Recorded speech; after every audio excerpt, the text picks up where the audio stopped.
Bonsoir à toutes et à tous. Bienvenue à cette soirée de la campagne Liberté et Sécurité, qui est une campagne qui remplace en quelque sorte le Festival des Libertés qui n'a pas pu être organisé cette année. Cette soirée, je vais la co-animer avec Olivia Venet, qui est présidente de la Ligue des droits humains et qui est avocate. Bonsoir. Et elle sera consacrée à la question épineuse de la tension entre les libertés individuelles et la sécurité collective. Et ensuite, on discutera du prix Régine Orfinger, mais je vais peut-être te laisser introduire, Olivia. Merci beaucoup, merci de nous accueillir d'abord. Je suis ravie d'être là en cette journée internationale des droits humains. On dit souvent droits de l'homme, mais je dis droits humains à dessein. Je suis sûre que tous ceux qui sont autour de moi seront d'accord. C'est le 10 décembre et on fête la signature de la Déclaration universelle des droits de l'homme, bientôt Déclaration universelle des droits humains. Et c'est un magnifique texte et je pense que c'est bien, à l'occasion de cette journée, de se rappeler du contexte dans lequel on a signé ce texte qui a voulu consacrer, qui a voulu mettre dans le marbre nos droits et nos libertés après les horreurs de la Deuxième Guerre mondiale et après les drames qui avaient été vécus en Europe. Et j'ai peut-être envie juste de vous lire l'article 1er qui, je crois, résume tout ce que dit cette déclaration. Bon, je suis avocate, comme Cédric l'a dit, donc forcément les articles, ça me parle, mais il est beau, il est compréhensible par tout le monde. Donc cet article 1er, « Tous les êtres humains naissent libres et égaux, en dignité et en droit. Ils sont doués de raison et de conscience et doivent agir les uns envers les autres dans un esprit de fraternité. » Alors, je trouvais que c'était assez beau, on pourrait dire sororité aussi aujourd'hui, mais je trouvais qu'il y avait à la fois le droit, la dignité, la solidarité et que c'était assez beau. Et peut-être dans le même état d'esprit, si je peux encore occuper un petit peu la parole, c'est ce que disait Eleanor Roosevelt, qui a donc œuvré à la signature de cette déclaration en 1948.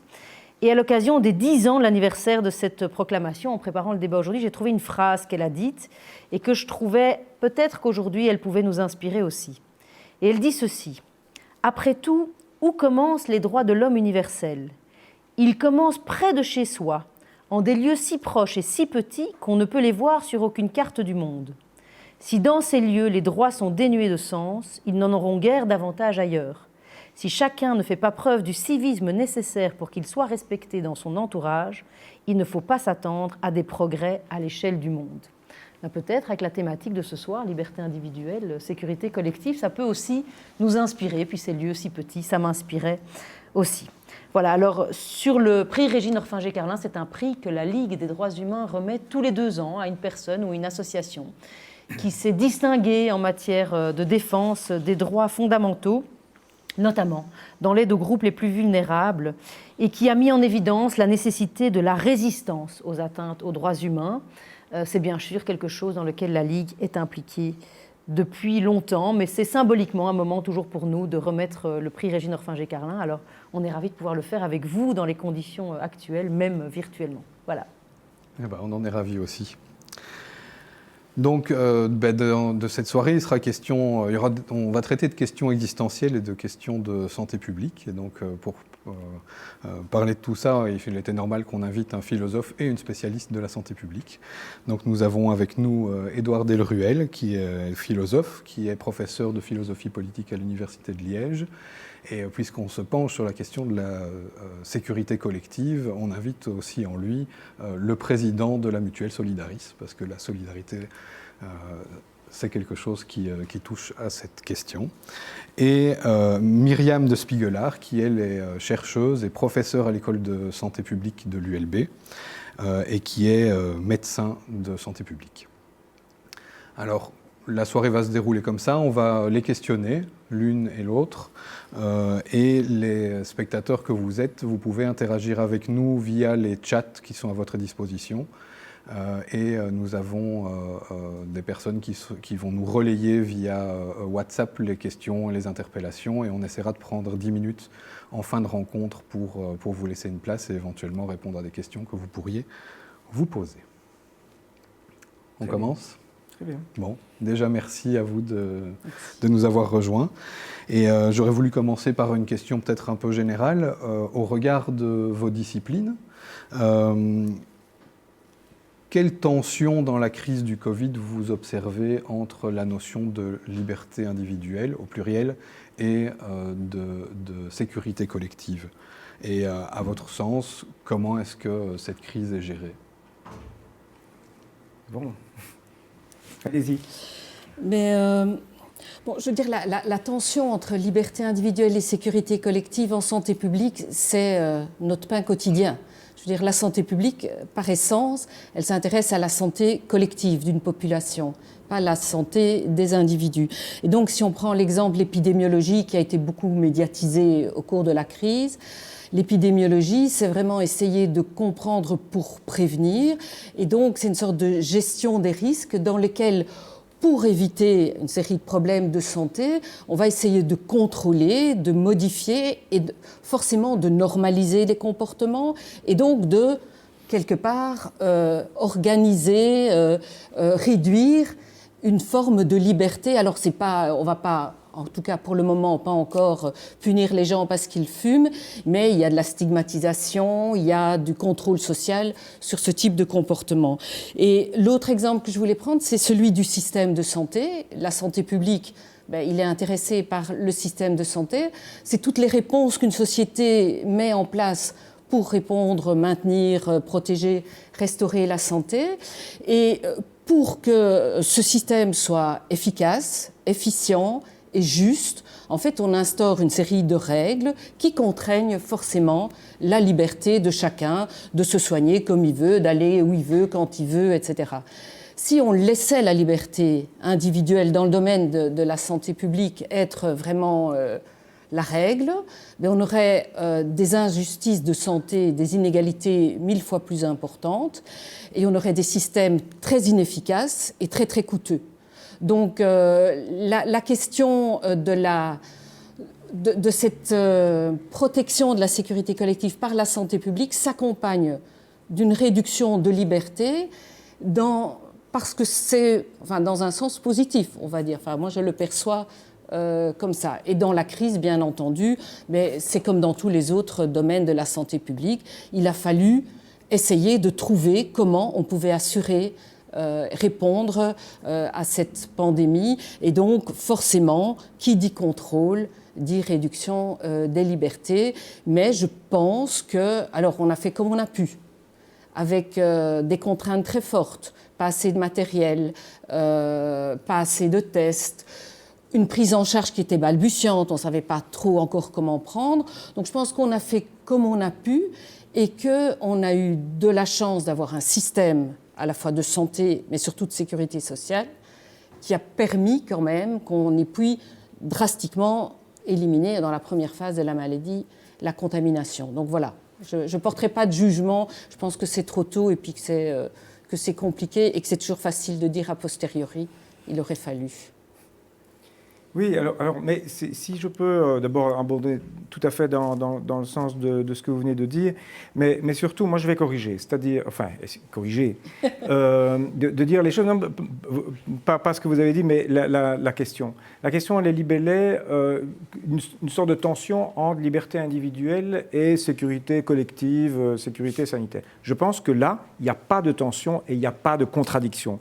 Il y a une tension, et je vais expliquer, mais il y a une tension et une contradiction possible entre la liberté individuelle et des contraintes imposées par l'État.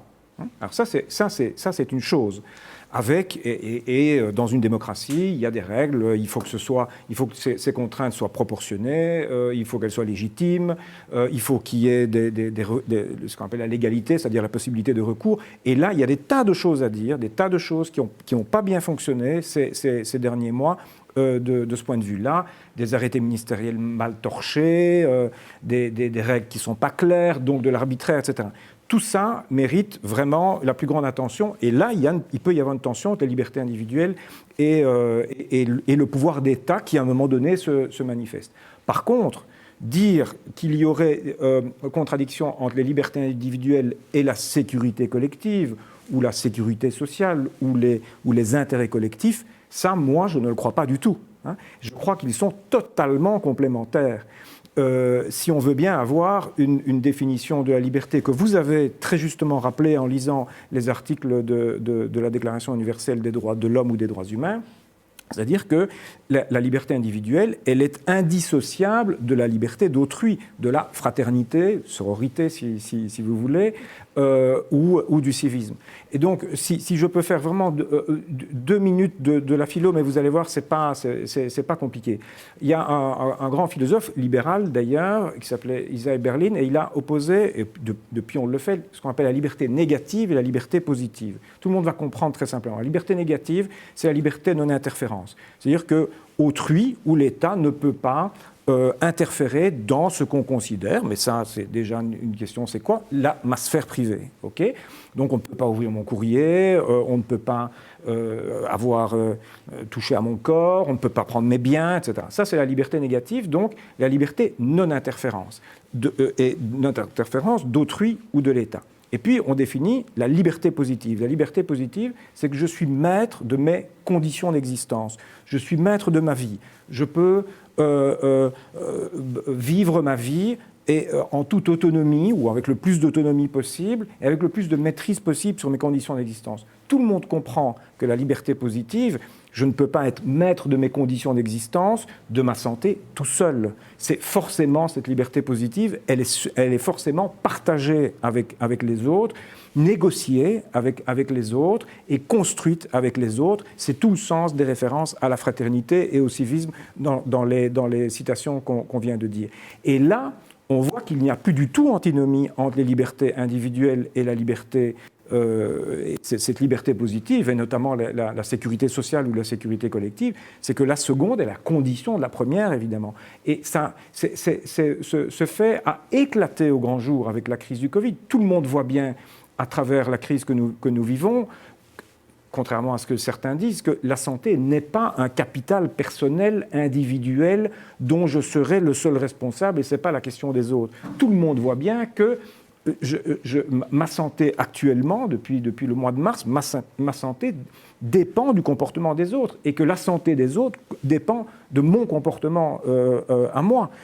Et donc, on voit bien à ce moment-là que la santé, les décisions qu'on va prendre, donc de restriction à un moment donné, peut-être de ma petite liberté individuelle, ce n'est rien en termes d'objectifs à atteindre par rapport à ce que j'appelle la liberté positive, c'est-à-dire la construction d'une société qui est solidaire et qui est la condition de la liberté individuelle. La liberté individuelle, elle ne tient pas comme ça dans l'air. Il y a des conditions à ma liberté individuelle. Et les conditions de ma liberté individuelle, depuis quelques mois, on l'oublie peut-être, mais c'est qu'on a une sécurité sociale forte, c'est qu'on a un système de soins de santé qui est performant, c'est qu'on a toute une série de mécanismes qui viennent soutenir, qui viennent supporter et soutenir ma liberté individuelle.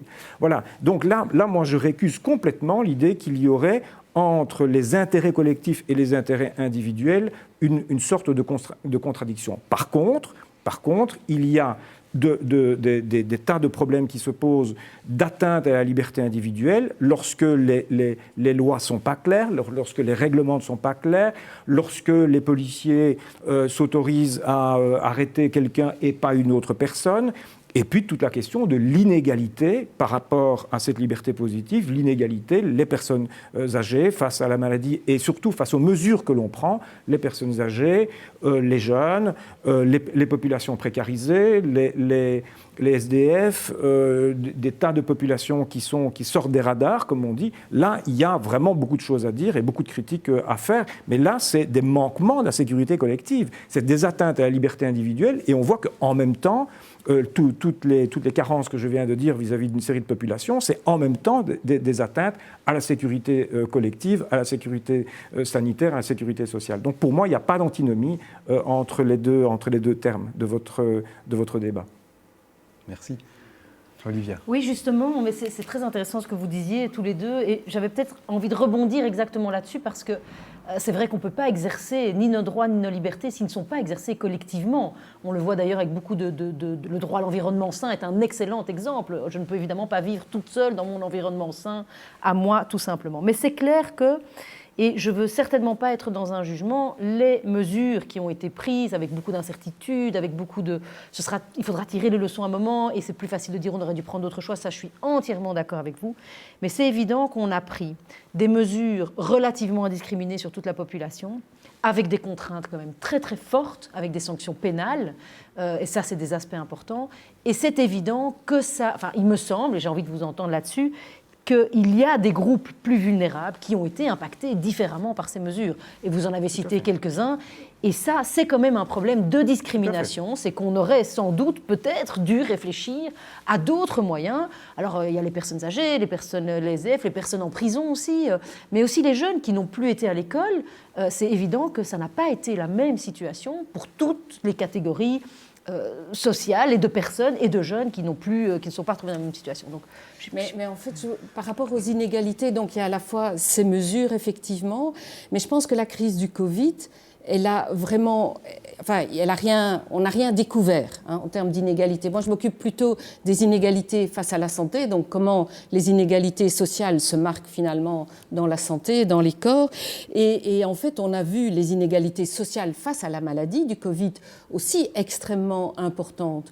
Donc, à la fois, les mesures peuvent entraîner des inégalités, mais à la fois, la maladie, les conditions dans lesquelles les gens vivent, font en sorte que la maladie est très inégale. Donc il y a à la fois une exposition plus importante, plus on descend dans l'échelle sociale, plus les personnes sont exposées à des facteurs de risque. La densité de la population, la promiscuité dans les logements, le fait d'avoir des conditions de travail qui ne permettent pas de télétravailler. Donc on doit quand même aller travailler dans des conditions de protection insuffisantes. On doit prendre les transports en commun. On ne dispose pas d'espaces verts pour pouvoir maintenir des relations dans des environnements sécurisés. Et donc ce qui fait les inégalités sociales de la santé, c'est ces facteurs d'exposition, mais en plus avec une vulnérabilité plus importante. Plus on descend dans l'échelle sociale, plus on est vulnérable face à ces facteurs-là. On le voit pour toutes les maladies, mais ici, c'est la même chose. Donc, en fait, il y a, par exemple, le diabète, et on sait que c'est un facteur de risque important pour la gravité de la maladie. C'est un des problèmes de santé chronique les plus inégalement répartis socialement. L'obésité aussi. Donc, on a vu chez les jeunes, plutôt, quand on est dans les tranches, pas des plus de 80 ans, des inégalités importantes en termes de gravité de la maladie. Et puis les mesures, comme on a dit, non seulement elles n'ont pas touché tout le monde de la même manière, mais elles ont des conséquences différentes. Si je suis en quarantaine et que je dois vivre au jour le jour d'un petit travail précaire, je vais perdre tout à fait mes revenus. Et donc je vais soit ne pas dire je suis malade et aller m'exposer plus ou exposer les autres. Donc on voit bien que les inégalités qu'on découvre dans les chiffres seulement maintenant, bien entendu, tout était fait pour que cette maladie touche de manière inégale et que les conséquences des mesures renforcent encore ces inégalités. Donc c'est vrai qu'en termes d'inégalités face à la santé, je pense qu'on va voir exploser les différences dans les mois et même dans les années qui suivent. Oui, mais donc ça c'est intéressant, mais je voudrais quand même dire... Allez, donc je suis moi tout à fait partisan des mesures qui sont prises, de confinement, etc., etc. Et évidemment, on sait bien que quand on prend de telles mesures, d'abord, on n'est pas égal face à la santé, à la maladie, socio-économiquement, tout ça est prouvé, montré depuis très très longtemps, évidemment. Et ici, ça éclate la comorbidité, on sait bien, pour les malades du Covid, c'est généralement dans les populations plus précarisées qu'on le trouve, l'hypertension, l'obésité, enfin vous l'avez expliqué. Bon, mais ça, un gouvernement pourrait dire, ben oui, voilà, c'est comme ça, on le sait, on essaie de relativiser tout ça par des mesures quand même sociales, etc. Mais il y a quand même des mesures, moi, que j'estime discriminatoires qui ont été prises, ou certaines mesures qui ont été prises, et qui auraient pu être plus justes. Bon, je donne un exemple, c'est économique, c'est les allocations de chômage Covid majorées par rapport aux chômeurs habituels, qui touchent moins. Comme s'il y avait des chômeurs Covid, eux, s'ils avaient pu travailler, ils travaillaient, et puis les autres chômeurs, et on n'a pas relevé leurs allocations de chômage. Oui, mais enfin, ceux-là, suivez mon regard, c'est des gens de toute façon qui n'auraient pas travaillé ou qui n'étaient pas capables de le faire. C'est tout simplement une discrimination qui, pour moi, est scandaleuse. Ce qui m'a, par exemple, beaucoup choqué lors du premier déconfinement, enfin, c'est lorsque il fallait déconfiner, mais pas complètement, il faisait beau, et où on a vu certaines communes interdire l'accès à certains centres-villes ou à des plages, à certains jeunes issus de l'immigration. Il faut dire ce qui est. C'est ceux-là qu'on visait. C'est les jeunes immigrés. Là, pour le coup, par des décisions de bourgmestre ou des décisions de gouverneurs de province qui étaient tout simplement scandaleux. Actuellement, pourquoi est-ce que beaucoup de commerçants actuellement sont dans des situations absolument catastrophiques qui les poussent même au suicide? Vous voyez, ici, je suis vraiment sur les mesures économiques. Et on sait qu'un des problèmes, c'est les loyers qu'ils doivent payer à leurs propriétaires. Pourquoi est-ce qu'il n'y a pas une décision politique qui inverse la charge de la preuve, que ce ne soit pas au locataire à devoir aller devant les tribunaux pour prouver que lui, il ne peut pas payer, et pourquoi est-ce qu'on n'inverse pas la preuve? On ne paye pas les loyers, sauf si le propriétaire peut prouver que sans ses loyers, il est dans une situation catastrophique. On inverserait les choses et je pense que les aides pourraient à ce moment-là être dans une autre logique. Donc il y a quand même, on est quand même en droit de s'interroger et de se poser des questions sur un certain nombre de mesures qui ont été prises. Vous voyez, donc ça ne remet pas du tout en cause la stratégie sanitaire, mais que cette stratégie sanitaire, elle a quand même été faite, parfois de façon très légère par rapport à certains textes, comme je dis, mal torchés, c'est l'expression d'un de mes collègues, Nicolas Thirion, de l'Université de Liège, avec des textes qui sont mal torchés et donc qui conduisent à l'arbitraire, et puis des solutions ou des mesures économiques qui ne me semblaient pas justes. Donc je pense quand même qu'on aurait pu faire mieux, qu'on pourrait toujours faire mieux actuellement. Et si je peux encore dire une chose,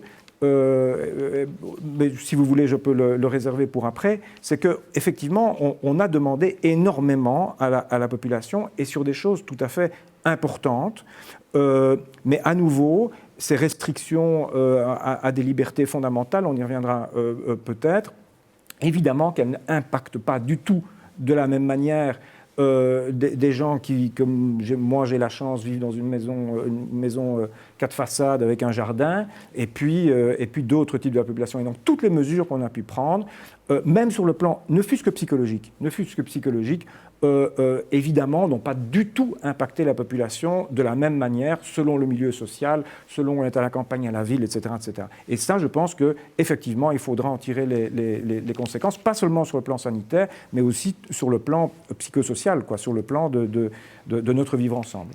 Et je pense, peut-être juste pour rajouter un tout petit élément, c'est qu'on n'a pas vu beaucoup, par exemple, tout ce qui est dans ce qu'on a dit essentiel, les activités essentielles, tout le secteur social, tout ce qui est des activités, les interventions, les haltes accueil, enfin tous ces éléments qui sont mis en place et qui jouent un rôle essentiel n'ont pas du tout été considérés au départ comme étant essentiels. Et ça a fait dégringoler vraiment beaucoup de gens. Donc c'est vrai aussi que le choix de ce qui est essentiel a été pensé, je pense, par des politiques qui sont très éloignés d'en fait la vie, au bas de l'échelle sociale. Mais ces deux interventions font très bien la transition avec une interpellation que nous recevons du gang des vieux en colère. Et je vais demander aux techniciens de Zine TV, que je remercie de rendre ces soirées possibles. Ils sont nombreux autour de vous, et vous ne les voyez pas parce qu'ils sont de l'autre côté des caméras. De nous envoyer cette interpellation de Michel Huysman, à laquelle on essaiera de répondre brièvement ensuite.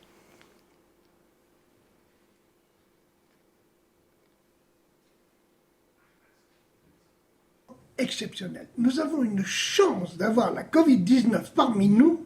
Vous ne pouvez pas imaginer à quel point. On n'a jamais autant parlé de la maltraitance, des tortures qu'on peut infliger aux vieux, surtout dans les maisons de retraite, de repos et de soins. C'est quelque chose d'exceptionnel. On a parlé de beaucoup de vieux qui, parce que immunodéprimés, mouraient de la Covid, en réalité, il y en a autant qui sont morts de tristesse. Imaginez qu'on vous enlève tous les droits de choisir. Est-ce que c'est possible? Imaginez qu'on vous enferme contre votre gré. Est-ce que c'est possible? Non. Eh bien, en Belgique, ça se fait. En Belgique, on ne permet plus à beaucoup de vieux de voir leur famille, à beaucoup de vieux de voir leurs proches, leurs petits-enfants. On ne leur permet même pas de choisir, on leur interdit. On leur interdit de voir, quand c'est possible, leur famille ou leurs proches, sans qu'il y ait un infirmier, une infirmière, un aide-soignant, qui sont là comme un maton à regarder, à écouter ce qui se passe dans le petit entretien d'une demi-heure qui leur est parfois autorisé, mais pas toujours. Je voudrais vous demander si, au point de vue des droits de l'homme, la torture, la maltraitance qui est infligée en temps de Covid aux vieux contre leur volonté est quelque chose d'acceptable. Nous pensons, nous, le gang des vieux en colère, que c'est inacceptable, scandaleux et un délit. Oui, enfin, c'est un témoignage, une parole forte et qui pose la question de façon brutale, hein, m'a-t-on, prison, c'est-à-dire prison. Hein. Est-ce que nos maisons de soins et de repos ne sont pas devenues des prisons? Alors, avec de la maltraitance, avec des violences psychologiques, voire physiques. Alors, d'abord, je pense qu'il y a de grandes différences d'une maison de repos à l'autre, et on sait, ça on a déjà un petit peu de retour de ça, c'est que dans les maisons de repos et de soins plus petites, plus humaines, qui sont peut-être moins dans une logique de profit et de rentabilité, les choses se passent plutôt mieux que dans les autres qui sont plus industrielles, je mets des guillemets. Ceci doit nous faire réfléchir sur quel type de maison de soins et de repos nous voulons à l'avenir. Nous voulons aujourd'hui et nous voulons à l'avenir. Ma deuxième réflexion, c'est que vous savez, une société se regarde dans le miroir à la façon, toutes les sociétés humaines, à la façon dont elles traitent leurs personnes âgées, leurs mourants et leurs morts.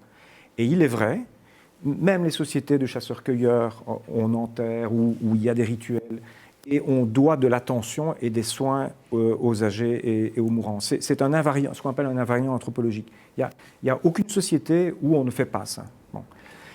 Et donc, il faut bien voir la dureté de ce que nous avons été obligés de faire, qui a été imposé, mais je pense parfois sans prendre la mesure de la violence que cela représente, où effectivement on a, et je pense que chacun d'entre nous, on a bien une anecdote à raconter personnelle de ce point de vue-là, je pourrais le dire avec ma propre mère, nous ne pouvons pas, aujourd'hui, nous sommes mis dans une situation, par le Covid, mais aussi par notre mode d'organisation de société, nous ne pouvons pas accompagner dignement nos âgés, les mourants et les morts. Et c'est encore plus vrai pour ceux qui, dans des difficultés économiques, doivent en plus payer des frais de funérailles qui, je trouve, en Belgique, sont absolument prohibitifs. Voilà. Avec des milliers d'euros et qui tombent sur des familles pauvres qui, en plus, n'ont pas pu accompagner leurs âgés dignement dans la mort. Et donc ça, c'est quand même quelque chose, je pense qu'une société ne sort pas indemne de ce genre d'épreuves. Et à nouveau, nous ne sommes pas égaux devant cette difficulté, alors que cette difficulté se pose pour tous. Sur le plan anthropologique, je pense que là, il y a vraiment quelque chose où notre société montre qu'elle a failli, quoi. Hein, et ça continue peut-être aujourd'hui, malgré peut-être des efforts qui ont été faits par rapport au premier confinement. Je ne sais pas, et on n'a pas encore le recul. Je ne crois pas, d'après les échos que j'ai, il y a encore des choses tout à fait scandaleuse qu'on vient de le dire. Hein. On est dans un parloir, on ne peut voir qu'une personne pendant 15 jours, la même personne pendant 15 jours, de façon très limitée, etc. Enfin, c'est vraiment... Donc, je pense qu'on devra avoir le débat sur les conditions de vie dans lesquelles nous laissons aujourd'hui nos âgés. C'est une question de société absolument centrale que le Covid a révélée. C'est évident.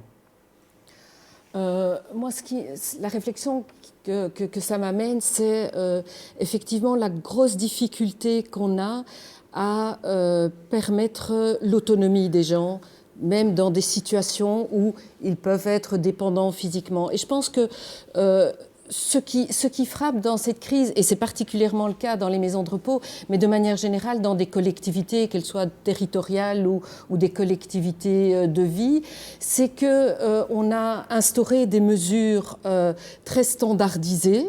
Et en fait, on n'a pas du tout développé une intelligence collective qui dirait à l'intérieur de cette collectivité, voilà, on voit les risques, on sait de quoi on doit se protéger, on sait quels sont nos besoins, quelles solutions pourrait-on imaginer dans notre contexte ici.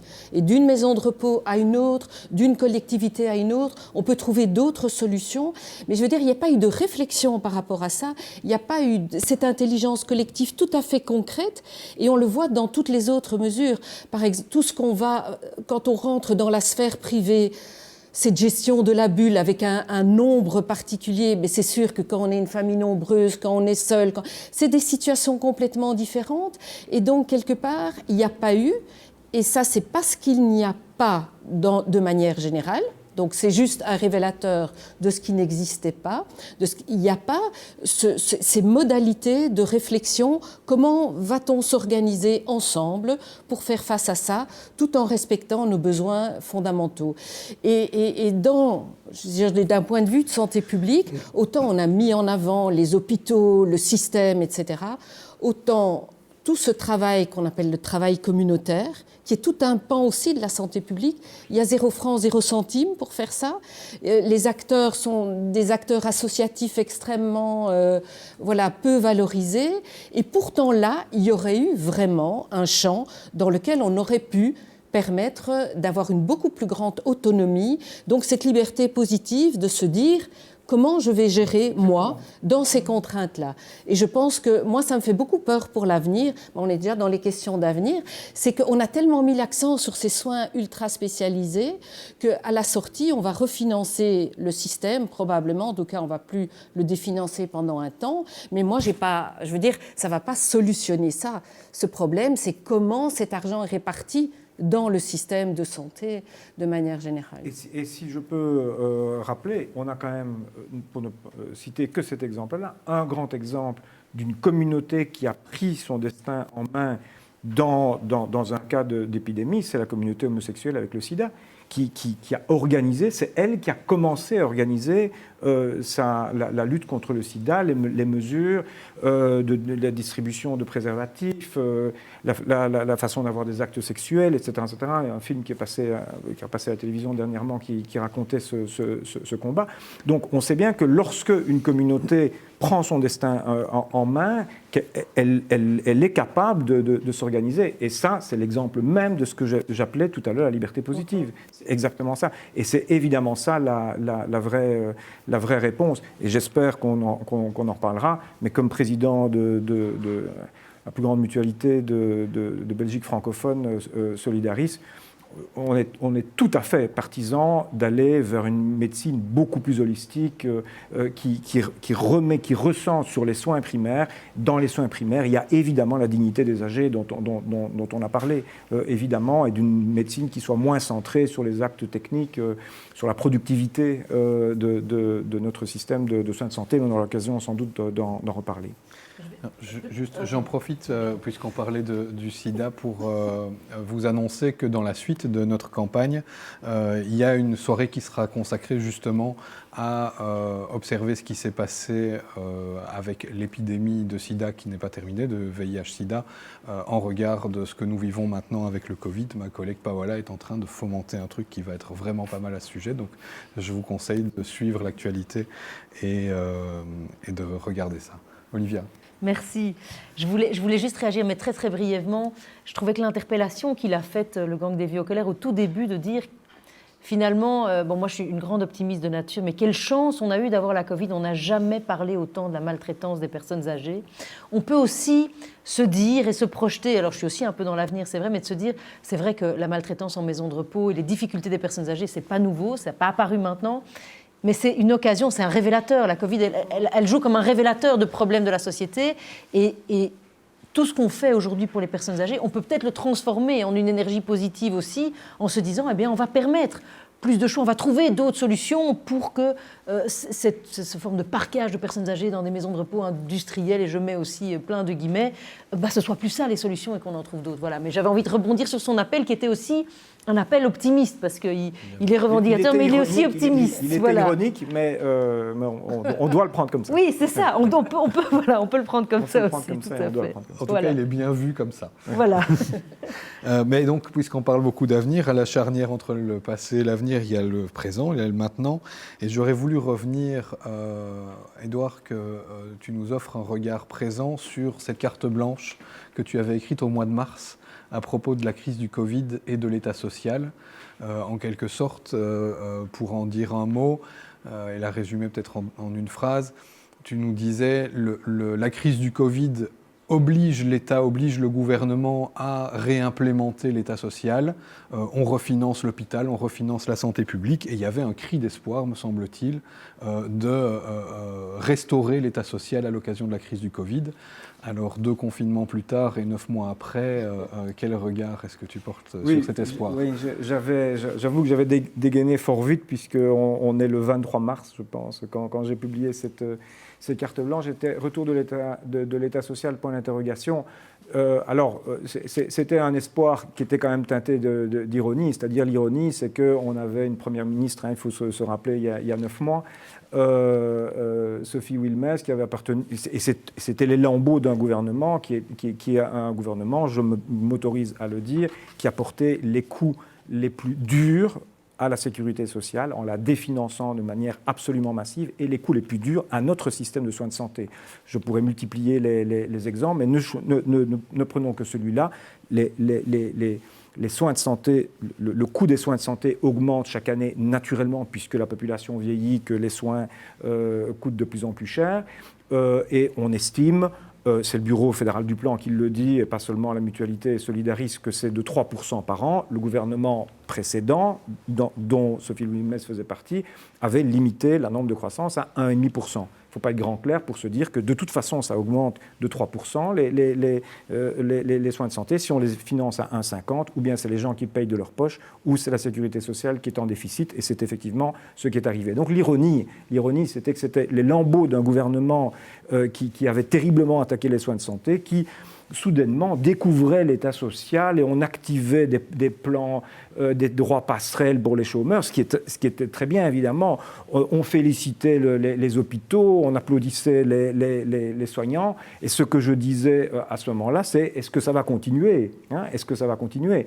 Et s'il y a un gouvernement, à ce moment-là, on ne pensait même pas qu'on allait attendre autant, que fera-t-il? Et j'étais un peu ironique en réalité, oui, de l'espoir, oui, on y reviendra peut-être, mais aussi ironique en disant je crains bien que très vite on va retomber dans une logique comptable, dans une logique de relance purement économique. Voilà, alors les choses sont peut-être entre les deux avec ce gouvernement-ci, mais c'était effectivement de dire, et j'en reste là, mais de dire plus sérieusement, allez, que la sécurité sociale et l'État social, c'est-à-dire autour de la sécurité sociale, il y a les services publics, dont la santé, mais l'éducation également, et 3, le droit du travail, que c'est le socle de notre société. C'est ça qui fait tenir ensemble notre société. Et qu'on ne résoudra aucun problème environnemental, climatique, sanitaire et autres sans ce socle, la sécurité sociale, les soins de santé, des retraites correctes pour nos âgés, un droit du travail qui protège les travailleurs et des services publics bien financés et forts. Que c'est tout simplement la base sur laquelle on peut reconstruire tout ce qu'on veut. Voilà, c'est simplement ça que... Et alors je mettais en quelque sorte les gouvernants et la société face à cette réalité-là, qu'est-ce qu'on va faire, et comme un test en quelque sorte. Voilà. Mais je suis très moyennement optimiste sur la suite des opérations, mais on va peut-être en reparler. J'ai été déjà trop long. Merci. Olivia, tu voulais... Oui, peut-être. Bon, je vois qu'on a le temps qui avance quand même, mais quelque chose qui nous a interpellés, nous, sur lequel on s'est beaucoup mobilisé, sur cette tension entre liberté individuelle et peut-être contrainte collective, pas seulement sécurité collective, on va peut-être dire plus largement contrainte collective. C'était tout ce qui touche à la nécessité de tracer les contacts du virus et donc de traquer, tracer. On a un peu utilisé les deux termes. Je vous pour moi la nuance n'est pas toujours très claire, mais Suivi de contact. Voilà, le suivi de contact. On va utiliser un bon terme. Donc le suivi de contact et les enjeux en matière de vie privée. On a eu une position à la Ligue qui était de dire on peut combiner les deux ensemble sont possibles. On trouve que le résultat ne correspond pas à nos attentes, clairement, je le dis. La manière dont le système a été pensé, on pense qu'il aurait pu avoir une meilleure protection de la vie privée en atteignant les mêmes résultats au niveau de la santé publique. Mais voilà, je voulais voir peut-être vous ce que vous en pensez, parce que clairement, le fait de faire du suivi de contact, ça a des impacts en termes de vie privée, c'est assez manifeste. Mais c'est sûr que... en termes de stratégie de santé publique, le tracing, c'est un des éléments d'une stratégie qui en compte 3. Il faut tracer, il faut dépister, il faut tracer, donc tester, il faut tracer, il faut isoler.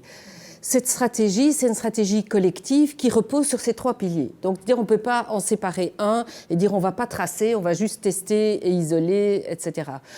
Et je pense que c'est ce type de stratégie collective. Elle a la particularité que ça ne fonctionne bien, ça donne des résultats suffisants et une efficacité suffisante que si la collaboration, l'adhésion est importante. De nouveau, on a pris beaucoup l'exemple de la sécurité sociale, c'est pareil. Si les gens commencent à dire non, moi je cotise pas, et puis alors le système devient de moins en moins efficace et finalement il commence à coûter très cher pour rien du tout. Donc ici, on est un petit peu dans un jeu, c'est quitte ou double. On rentre dans cette stratégie, alors elle doit fonctionner sur ces 3 piliers et il faut une adhésion massive. Sinon, en fait, on met de l'argent, on met du temps, on a des contraintes de liberté pour pas beaucoup de résultats. Et c'est un petit peu la même chose par rapport à certaines stratégies vaccinales. Ce sont des stratégies dans lesquelles, une fois qu'on rentre dans ce type de stratégie, il faut la mener correctement dans les conditions correctes, sinon on s'est complètement gouré. Et donc ces conditions, il faut qu'elles soient là. Alors comment on fait qu'elles soient là? Comment on fait qu'on puisse effectivement savoir quelles seraient les personnes qui auraient été en contact? Alors là, on peut discuter, bien entendu, dans la manière, et je pense qu'il faut, et heureusement qu'il y a une vigilance de la Ligue des droits de l'homme par rapport à ça, pour dire effectivement dans quelles conditions correctes et de vigilance on peut mener cette stratégie. Mais je voulais prendre l'exemple de la vaccination pour qu'on comprenne bien, en fait, ce type de stratégie et la manière dont on est coincé là-dedans quand on est rentré. Dans les stratégies vaccinales, il y a différents types de stratégies. Il y a des stratégies comme par exemple la vaccination contre le tétanos. Le tétanos, c'est une maladie qui ne se contamine pas de personne à personne. Il y a des germes partout dans l'environnement. Et donc, on vaccine tout le monde. Tous les enfants sont vaccinés. Il y a des rappels tous les 10 ans. Mais on peut tout à fait être libre de dire je me vaccine ou je ne me vaccine pas. Si je ne me vaccine pas, je risque d'attraper le tétanos, mais je vais emmerder personne avec ça. Donc ça peut être tout à fait compatible avec une grande liberté de choix. Il y a des vaccinations qui sont intermédiaires, comme la grippe. La grippe, il y a une protection individuelle, vous vous vaccinez, vous risquez moins d'attraper la grippe, mais il y a déjà une notion beaucoup plus collective. Si vous êtes dans une collectivité et que vous ne vous vaccinez pas, que vous attrapez la grippe, vous mettez en danger les personnes qui vivent avec vous. Et surtout, si vous êtes professionnel de santé, par exemple, que vous ne vous vaccinez pas, vous risquez de transmettre la grippe. Donc il y a un mix et je pense que la vaccination Covid va très vite se trouver dans cette situation-là.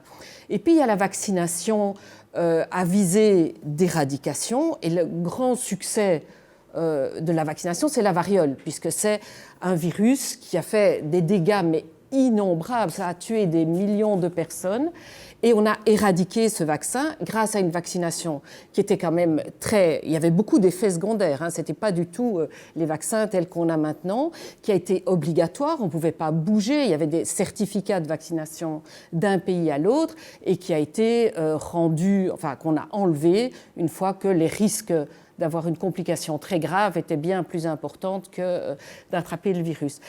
Si on est dans ce type de stratégie, on vise l'éradication, il faut qu'on arrive à une immunité collective. Et donc là, on en parle beaucoup dans les médias. On sait que pour chacune des maladies, il y a un niveau de protection. Et donc, on est coincé. Et si on n'arrive pas à ça, on fait tout ça pour rien. Et parfois, il y a des vaccinations où on prend des risques. La rubéole, par exemple, c'est une maladie pas très grave des enfants. Les enfants ne sont pas très malades, mais on vaccine tous les enfants. Pourquoi ? Parce qu'on a une vision, une stratégie de santé publique qui est l'éradication, c'est-à-dire une immunité collective qui empêche le virus de circuler. Et on ne le fait pas pour les enfants, mais on le fait pour les femmes enceintes. Parce que là, c'est grave. Et donc, on dit, si on vaccine tous les enfants, ça permet que le vaccin ne circule pas et on protège les femmes enceintes. Mais quand quand l'immunité diminue, comme maintenant, il y a de moins en moins de vaccins, non seulement le virus circule, mais il met en danger plus les femmes enceintes que si on n'avait pas fait de vaccin. Et si tout le monde était immunisé naturellement dans l'enfance. Donc vous voyez, on rentre dans une stratégie. C'est un peu qui tout double, il faut arriver à ce que ça se fasse bien et que tout le monde participe. Et donc c'est pour ça que dans ces stratégies-là, il faut comprendre qu'on est coincé, que l'État est quelque part coincé. Il doit arriver à ce que la masse adhère.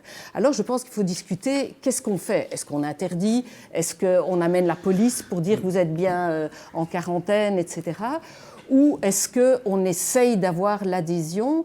Et là, on est dans une discussion, je pense, qui est tout à fait fondamentale et qui est d'ailleurs, on en entend beaucoup parler, enfin ça se discute beaucoup, comment on fait en sorte qu'une population adhère et donc comment est-ce qu'on développe finalement la motivation de solidarité, c'est-à-dire je prends ce petit risque-là de manière solidaire. Et pour le tracing, c'est la même chose, on va dire. Mais dans des conditions de vigilance, je rentre pas, je ne suis pas juriste, mais comme médecin de santé publique, j'ai beaucoup écouté et de me dire, puis-je faire confiance ? Et en fait, je regardais ce que disait la Ligue des droits de l'homme pour dire, est-ce que le système est suffisamment correct pour qu'on dise oui, on y va. Donc... J'ai une petite question accessoire par rapport à ça, parce que du coup on voit bien les différentes stratégies et la nécessité, quand on en choisit une, d'aller jusqu'au bout dans cette stratégie pour éviter des dangers plus grands que si on ne l'avait pas mise en œuvre. Donc ça c'est un peu le résumé de ce que vous nous dites. Comment est-ce qu'on gère la question de manière démocratique ? Parce que là, l'État ou le gouvernement prend des décisions en se basant sur les avis d'experts, mais faire adhérer la population en lui imposant quelque chose sans lui avoir posé la question de savoir dans quel sens elle voulait que les politiques publiques en termes de santé publique s'orientent, c'est un peu compliqué. Alors, comment est-ce qu'on met la démocratie au milieu de cette problématique ? Je pense que c'est une vraie question. Moi, je n'ai pas de solution par rapport à ça parce que, effectivement, d'abord, on a quand même un pan de la démocratie qui a été un peu maltraité. Enfin, le Parlement est hors course pour tous ces choix depuis quand même un bon bout de temps.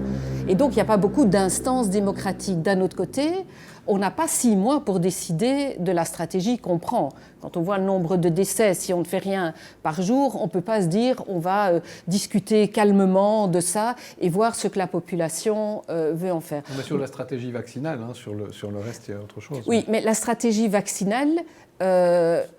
Ici, maintenant, effectivement, dans les discussions, je pense que les gens décideront quelque part.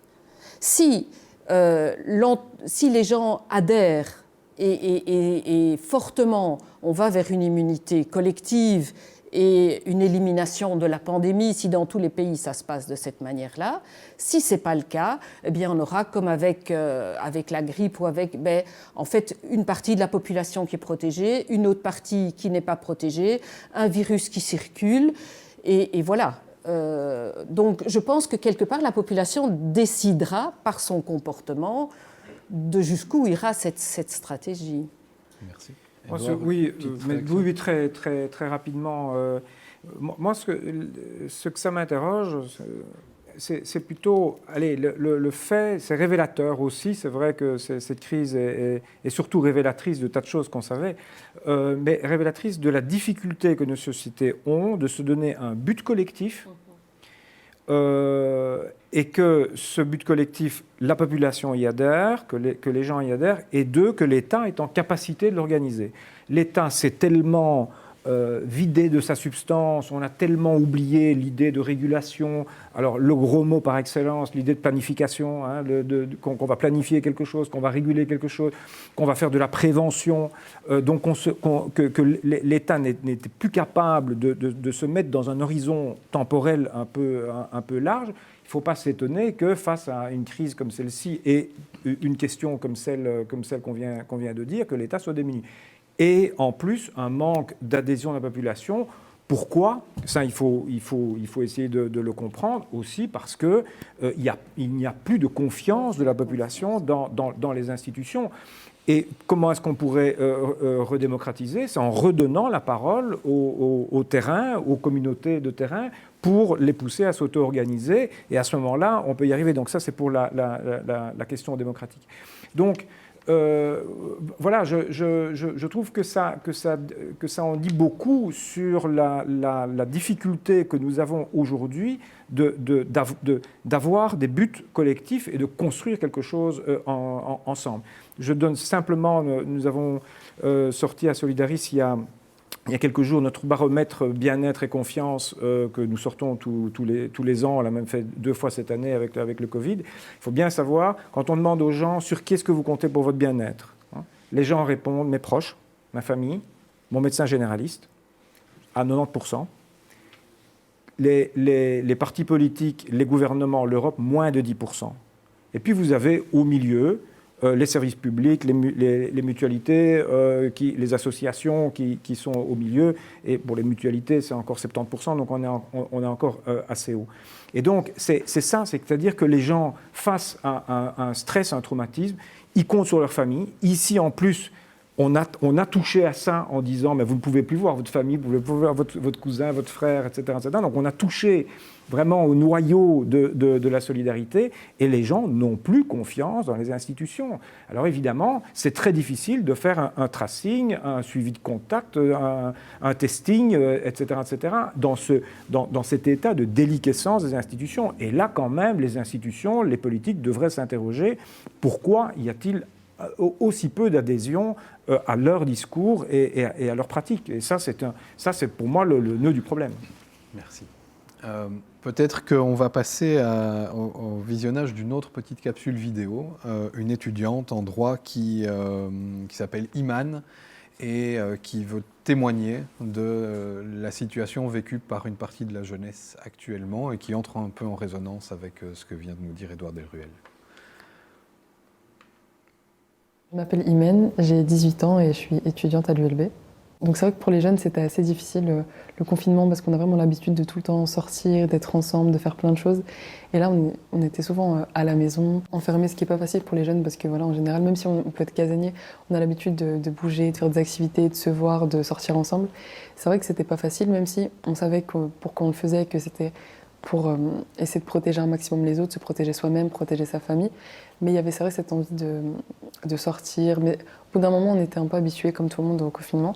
Mais dès qu'il y a eu le déconfinement, on était très, très, très contents de sortir. Et je pense que dès le premier jour, on s'est vus avec mes amis. Après, le deuxième confinement, j'ai l'impression qu'il est quand même plus difficile parce qu'il y a cette sensation qu'on n'est pas tous confinés, qu'on est à la maison, mais sans vraiment être à la maison, mais qu'en plus, avec les études, ça crée vraiment un mood de dépression. J'ai un ami qui avait raté une année, et du coup, il se retrouve une année inférieure. Donc, du coup, il est en réto là maintenant. Et les profs, ils ont dû rattraper tout ce qu'ils n'avaient pas vu de mars à juin, en septembre, plus la matière du mois de septembre. Et c'est vrai que ça a créé. Enfin, ils étaient vraiment débordés. Ils avaient plein de travail, plein de choses. Et je pense que ça crée un mood de dépression, de fatigue déjà. De dépression, d'avoir l'impression qu'on est surmené, qu'on a plein de choses à faire. Et même si voilà, c'est l'école, c'est normal, je pense qu'à 18 ans quand même, enfin 17-18 ans, on n'est pas censé ressentir ça. Être déjà stressé, ça c'est un truc de quand on est vieux, quand on est adulte, le stress, ça c'est un truc courant. Mais je trouve que quand on est jeune, quand on est encore en secondaire en tout cas, ben voilà, l'école ça doit quand même rester un plaisir, on doit avoir plaisir à apprendre. Et le fait d'être autant stressé, autant débordé, je trouve que c'est pas quelque chose qui aide à l'épanouissement justement. Je pense que là où les jeunes plus jeunes, enfin 14, 13, 14 ans, se sont défoulés, c'est vraiment sur TikTok par exemple. Enfin, ce réseau social, il a vraiment explosé pendant le confinement, parce que les jeunes étaient tout le temps dessus, en train de faire des vidéos. Enfin, j'ai une amie qui a 21 ans et qui faisait aussi des vidéos sur TikTok. Donc vraiment, les réseaux sociaux, ça permet aux gens de s'échapper un petit peu de la réalité du confinement. Et je pense que ça... Enfin, en général, les réseaux sociaux, je ne suis pas à fond dedans parce que je trouve qu'il y a quand même un peu plus de négatifs que de positifs. Mais sur ce coup-là, dans la pandémie, je trouve que ça a vraiment un impact positif. Parce que ça a vraiment permis aux gens de s'aérer un petit peu l'esprit, entre guillemets. Mais je trouve qu'il fallait vraiment que ça reste que pendant le confinement. Parce qu'après, les gens sont quand même restés dessus, etc. Et c'est pas non plus la meilleure chose à faire. Il faut quand même vivre. La réalité, c'est un peu mieux que le virtuel. Mais je pense que ça a vraiment beaucoup aidé les gens, les réseaux sociaux. Déjà, rien que le fait d'être en contact avec sa famille, ou de voir des vidéos drôles, ou ce genre de choses, ça permet... Vu que dans les médias, il y avait vraiment que des annonces morbides. Tous les jours, on voyait le nombre de morts, le nombre de personnes hospitalisées, etc. Donc c'était très morbide. Et du coup, le fait d'aller un peu sur les réseaux sociaux, je pense que ça permettait aux gens d'oublier un petit peu.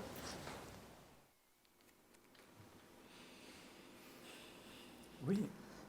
Mais je pense qu'il n'y a pas vraiment beaucoup de commentaires. Je pense que moi, je suis assez touchée par la jeunesse parce que je trouve que ils sont très peu.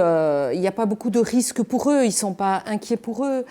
Et donc, effectivement, on les prive de ce qui fait, mais ce qui vraiment est le moteur, quoi. C'est-à-dire les contacts les uns avec les autres.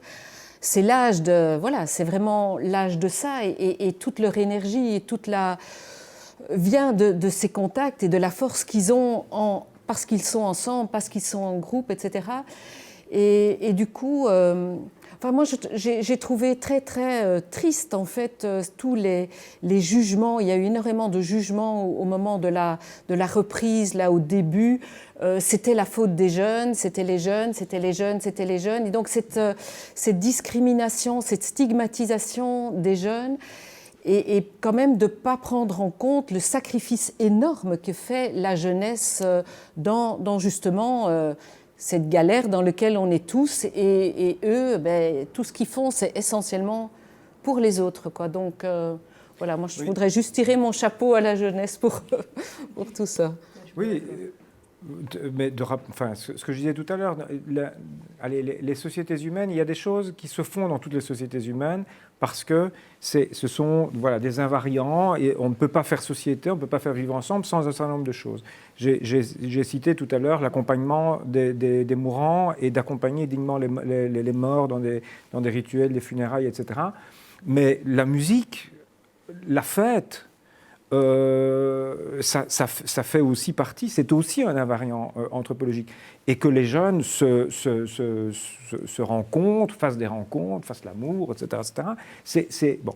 Tout ça leur a été enlevé. Et des choses tout à fait universelles. Enfin, ne plus pouvoir danser, ne plus pouvoir faire la fête, quand on y réfléchit bien, ce sont des privations incroyables pour une société. Et donc ça, les jeunes l'ont pris en pleine face. Le décrochage scolaire, je suis enseignant à l'université, vous aussi, c'est une vraie réalité. Tout à l'heure, un jeune, je me dis, tiens, est-ce que vous venez au cours? Je suis en décrochage. Qui me l'annonce comme ça, je suis en décrochage. J'ai dit, au moins, vous en êtes conscient, mais est-ce qu'on peut faire quelque chose? Et puis, d'une manière générale, moi, je suis assez inquiet pour la santé mentale de beaucoup de gens, d'individus, pas seulement les jeunes d'une manière générale, et j'ai envie de dire aussi pour la santé mentale collective, en quelque sorte. Je pense qu'effectivement, on est en train de vivre un choc, alors qu'il n'est même pas post-traumatique, il est traumatique, parce qu'on est encore en plein dedans. En plus, on ne voit pas la sortie, on ne voit pas l'issue. Donc moi, je suis très inquiet pour la santé mentale des gens que j'ai autour de moi. Moi, ça va encore jusqu'à présent, mais je suis très privilégié pour traverser cette épreuve. Et la santé mentale un peu collective. Et on voit d'ailleurs des choses bizarres, on n'a pas le temps d'en parler, mais enfin le complotisme, tout ça c'est révélateur d'une société qui effectivement, comme disait très justement Iman, est complètement stressée. C'est pas seulement les individus, c'est aussi, on sent bien le collectif qui est stressé. Moi personnellement, c'est quelque chose qui m'inquiète beaucoup. Peut-être pour renchérir là-dessus, mais sur cette idée quand on a parlé des solutions pour améliorer l'autonomie, etc., c'est toujours du dialogue, du collectif, des rencontres, des choses qui se passent. Et c'est ça, c'est là qu'on ne peut plus. Et donc, tous ces moments, ces dialogues, ces rencontres qui sont empêchés, empêchent aussi de trouver et de parler de choses.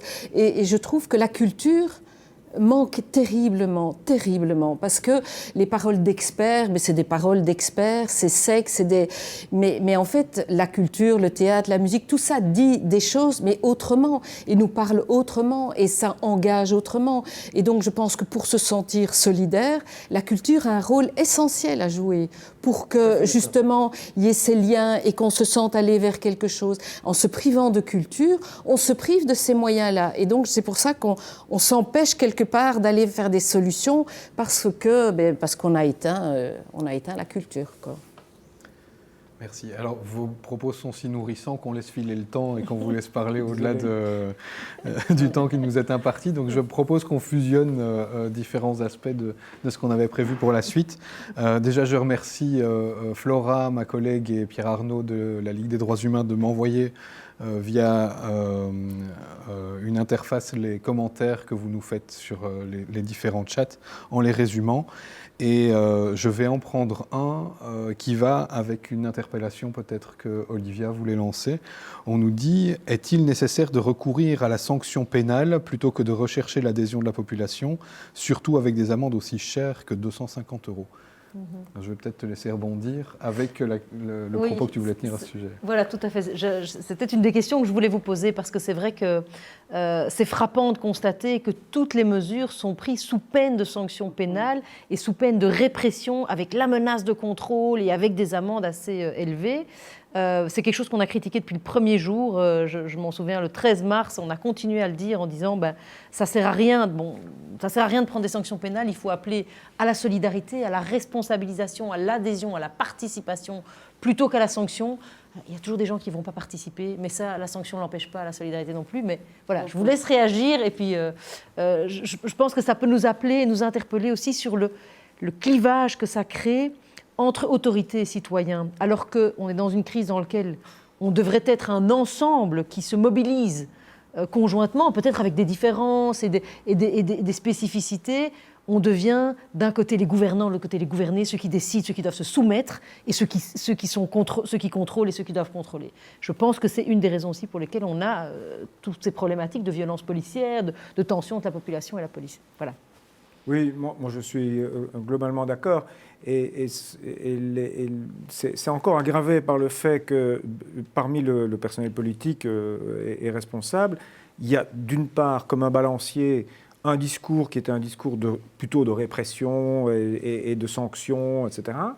Et en tout cas, en termes de message, c'est, je pense, extrêmement mauvais. Et puis, parfois, le balancier va de l'autre côté. Il faut assouplir, il faut... vous comprenez bien, la vie économique, c'est pas possible, etc., etc. Et donc, la population, c'est extrêmement difficile pour elle d'adhérer, alors que le discours oscille entre du sécuritaire et du non-sécuritaire, de l'assouplissement, etc. Voilà, donc c'est encore plus... mais moi, je suis d'accord. Je trouve globalement que les mesures ici...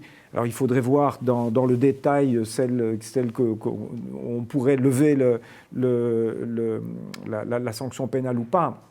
Il en faut peut-être dans certains cas, il faudrait voir. Mais grosso modo, moi je suis d'accord que ce n'est pas par la contrainte qu'on vient à bout du Covid. Enfin, c'est pas comme ça qu'on le fera. Et il y a là quelque chose qui est où l'État fonctionne selon toujours sa propre logique, qui est celle-là, qui est celle de ce qu'Althusser appelait les appareils répressifs d'État.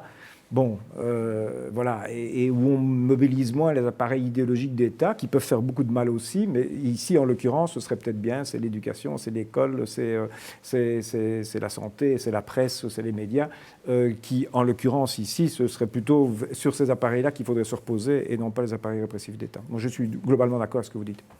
Mais Moi, je sais pas, je me demande si on simplifie pas un peu en disant c'est comme l'État veut les sanctions et puis la population le veut pas. C'est pas vrai. Il y a dans la population énormément de gens qui souhaitent des sanctions et je trouve qu'il y a une polarisation, voire une haine et une agressivité entre les personnes par rapport à justement à des comportements, tu portes le masque, tu portes pas le masque. On a vu des agressions, mais d'une violence de certains par rapport à d'autres qui portent pas le masque, ou inversement de gens qui sont contre les masques et qui agressent d'autres. Et donc en fait, je pense que le politique, il est aussi le reflet de tensions qui se passent comme ça.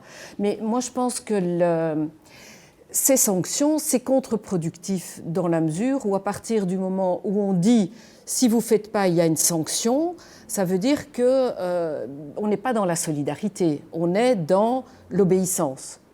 Et donc, forcément, si on doit obéir, je veux dire pour moi, individuellement, si j'estime que je ne prends aucun risque, que j'embête personne, si je me promène sur la plage où il n'y a personne sans masque, je ne vais pas le mettre. Et puis, voilà. Je ne vais pas avoir l'impression, mais je désobéis. Et donc, je trouve qu'on voit des réactions parfois étonnantes. Je dis ça parce que j'étais à la mer du Nord et j'étais étonnée de tous ces gens qui se promènent avec un masque alors qu'il y a juste personne, quoi. Ils promènent leur chien, il y a un masque. Et donc, je me dis, mais quelle obéissance complètement aveugle. Et donc, je pense qu'il y a quand même des tensions entre des gens qui sont rassurés par une sorte de sanctions et il faut obéir et on fait ça et puis on est rassuré, qui ont l'impression qu'on n'a pas envie de réfléchir tout le temps à savoir est-ce que c'est bien si je fais ça, est-ce que c'est bien. La responsabilité individuelle, elle est aussi fatigante et dans des choses compliquées comme ça, on se dit oh ben en fait je préférerais qu'on nous dise il faut le faire ou il ne faut pas le faire, tu peux le faire, tu ne peux pas le faire. Donc je pense que ces tensions, elles existent dans la société et donc je trouve peut-être un peu dommage d'opposer systématiquement les politiques et la population, parce que voilà, ça crée aussi ça augmente la méfiance que de les opposer tout le temps. Et quand on frustre la liberté négative avec des normes qui peuvent paraître absurdes, comme celle de porter un masque seul sur la plage, au lieu de mobiliser la liberté positive, c'est comme ça qu'on l'appelle, est-ce qu'on n'attise pas justement ce genre de tensions et de conflits ou d'animosité mutuelle entre des personnes qui se sentent rassurées par des normes strictes et rigides et d'autres qui ont besoin de pouvoir jouir d'un espace de liberté, sinon ils se sentent oppressés? Oui, mais c'est un cercle vicieux, évidemment. Hein. Allez, l'épreuve que l'on vit, c'est ça, c'est-à-dire que c'est une épreuve sur mais c'est quoi ma liberté ? C'est quoi la liberté ? Il est évident que si on est sur la plage avec son chien, porter le masque n'a tout simplement pas de sens. Enfin voilà, bon. Et ça nous interroge là-dessus. Et sur la transaction que je dois avoir, oui, je dois limiter ma liberté négative pendant un certain temps parce que c'est pour augmenter ma liberté positive, ma puissance d'agir, ma puissance de vivre, de pouvoir travailler, etc., en sachant me projeter dans le futur. Mais c'est cette transaction, c'est cette réflexion sur notre propre liberté que nous avons de plus en plus de mal à faire parce que nous vivons dans une société qui a sacralisé la liberté individuelle, la liberté négative, qu'il a absolument sacralisée. Je trouve que c'est très bien, hein, mon corps m'appartient. Enfin, il y a des principes quand même de liberté individuelle sur lesquels, je pense, on ne va pas transiger. Mais on l'a tellement sacralisé qu'on ne parvient pas à passer dans une autre dimension, et donc ni les citoyens, ni l'État, et donc on a ce face-à-face entre la liberté individuelle pure, et puis donc la sanction, la limitation de cette liberté individuelle, et on reste dans ce schéma sans être capable de s'ouvrir à une conception plus positive, mais surtout plus collective, plus à long terme de la liberté. C'est ça, pour moi, ce que cette crise montre de plus inquiétant sur notre civilisation. Mais je pense aussi qu'il y a les questions de santé, ça a toujours, enfin, en tout cas, ces dernières décennies, ça prend une place. La santé, c'est quelque chose d'un peu sacré. Là, on ne va pas toucher. Et donc, pour des raisons, on moralise toute une série de comportements et sous l'idée que c'est pour la santé, on se permet beaucoup de choses. Et donc, il y a parfois des intentions, on le voit maintenant par rapport au voyage, par exemple. C'est sûr que ça fait un peu... voilà, on trouve que ce n'est pas bien, ça n'est pas sympa, ça n'est pas solidaire d'aller skier en Autriche alors qu'on ne peut pas... voilà, on doit être confiné ici. Et donc, il n'y a peut-être pas des raisons sanitaires très précises, mais on moralise le comportement et donc on va le punir. Et donc pour le punir, on va par exemple dire on va mettre une amende, on va mettre une quarantaine, ils vont le payer cher. Je ne dis pas qu'il faut aller skier en Autriche, je sais pas, mais c'est qu'en fait on va utiliser l'explication sanitaire au-delà de l'explication elle-même. Et ça me fait un peu peur pour toute une série d'autres éléments. Donc je crois qu'il faut être vigilant. Et si ça nous dérange moralement, eh bien c'est une question morale. On peut en discuter moralement et dire on trouve ça vraiment, voilà, c'est pas sympa, c'est immoral, mais on va pas vous punir et vous mettre en quarantaine s'il n'y a pas de risque sanitaire. Maintenant, il y en a peut-être, je ne discute pas du fond, mais je sais pas pour... C'était tout le propos de la question de la punition, en fait, et du rôle central que l'on donne au fait de punir un comportement qu'on estime inadéquat. Mais on pourrait réagir autrement. En fait, c'est un peu ça pour moi la réflexion, c'est que oui, la liberté, ça implique des responsabilités, c'est vrai. Construire collectivement et non pas oui. par la punition, mais par la construction collective. Exactement, construire quelque chose plutôt que de dire on va vous punir, ok, on y réfléchit. On a des recommandations. Moi, sur le tracking, on avait demandé aussi, est-ce que ce sera obligatoire? Est-ce qu'on aura des recommandations? Est-ce qu'on est obligé? Est-ce que c'est recommandé? Je pense qu'on n'aurait pas la même attitude en tant que citoyen responsable et en ayant envie, parce que, en fait, en soi, on a tous envie qu'on s'en sorte le mieux possible de cette crise. Enfin, je pense que 99% de nos concitoyens vont dire, voilà, il faut qu'il y ait le moins de morts possible, le moins d'hospitalisés possible, et que ça marche le mieux possible. Moi, je suis convaincue de ça, qu'on est en solidarité dans cette crise pour l'immense majorité, et les jeunes en premier, dont vous parliez tout à l'heure. Je trouve qu'ils ont fait... l'immense majorité d'entre eux ont été exemplaires, se sont impliqués, se sont sacrifiés. Je les vois, je ne suis pas prof, mais j'ai vu assister à quelques cours par Zoom. Je les trouve vraiment courageux. Enfin, je veux dire, c'est pas facile. Donc voilà, cette solidarité, elle peut s'exprimer aussi, et elle ne s'exprime pas dans la sanction et dans la punition. Beaucoup moins en tout cas. Il restait quelques questions et interpellations, notamment sur la situation des détenus, mais je pense qu'on a explosé notre limite de temps. On y reviendra sur la question des détenus, c'est une question qui nous anime. Bruxelles laïque, le Festival des libertés fait toujours une place pour la problématique des prisons. Sur la hiérarchie des normes aussi, on nous interrogeait, Olivier en particulier, est-ce que la liberté, la restriction des libertés pour privilégier le droit à la santé, est-ce qu'il y a une hiérarchie des normes, etc. Peut-être en une phrase, si tu as une idée pour répondre à ça. Waouh, une phrase sur la hiérarchie. Allez revoir vos cours de droit. Ça, c'est le challenge.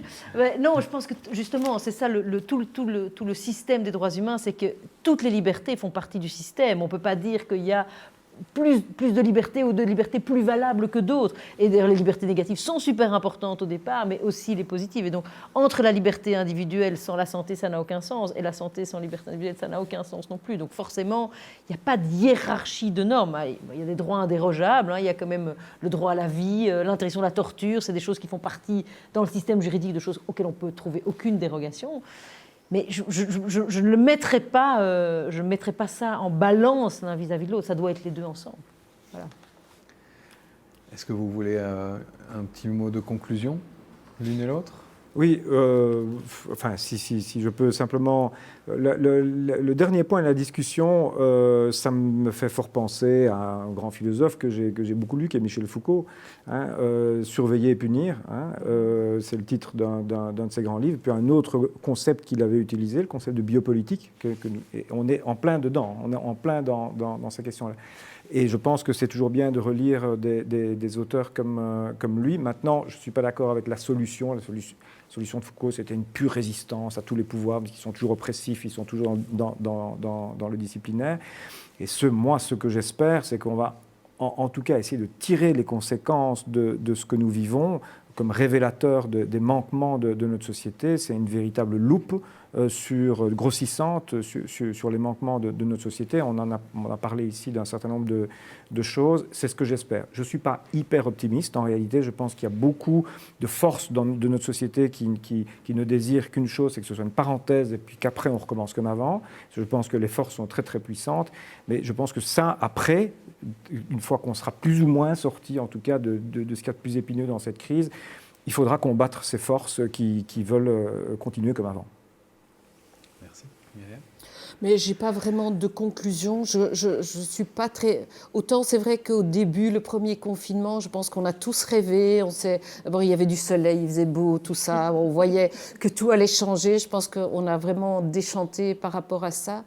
Mais je voudrais vraiment insister sur l'importance de débat et de débat au niveau citoyen sur ces questions-là et sur ce qui se passe. Et je voudrais inviter, je ne sais pas, les grands médias à arrêter d'inviter des experts et à inviter les gens à discuter vraiment de comment eux voient la sortie. Je pense que les experts, on les a entendus.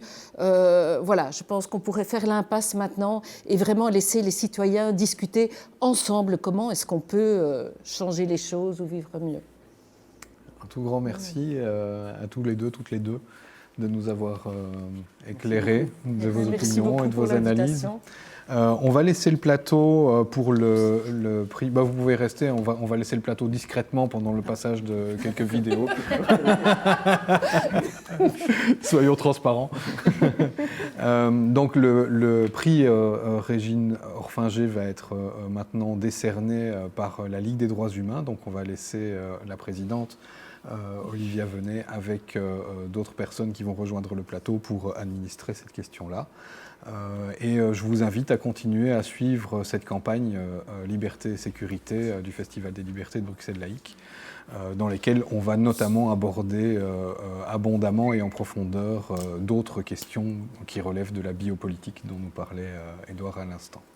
Voilà, et donc merci à Zine TV pour l'investissement dans cette campagne, et merci à vous de bien vouloir lancer les capsules vidéo pendant lesquelles nous allons nous éclipser discrètement. Je vais faire un petit mot d'introduction sur les vidéos, je crois, avant qu'elles soient lancées. Voilà, c'est bien, ça c'est juste au bon moment.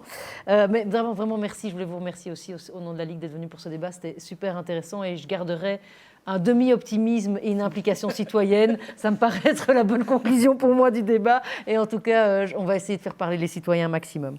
Maintenant, ça va être la remise du prix Régine Orfinger-Carlin, cette grande avocate, magnifique militante, défenseuse des droits fondamentaux, voilà, qui nous inspire tous et pour lequel, en son honneur, on remet ce prix tous les 2 ans. Et il fallait que je vous introduise un peu les vidéos parce qu'il y a 3 vidéos qui vont passer l'une après l'autre. Et la première, ça va être un petit intermède culturel. On avait dit que c'était bien un peu de culture. Et bien, on va en avoir. Un peu de danse avec Juliette Arnould, qui est bénévole et impliquée à la Ligue et qu'on remercie. Et après ça, on aura 2 petites vidéos qui présenteront les 2 autres nominés pour le prix Régine Orfinger-Carlin. Donc il y avait 3 nominés, un gagnant et donc 2 nominés qui ne sont pas gagnants.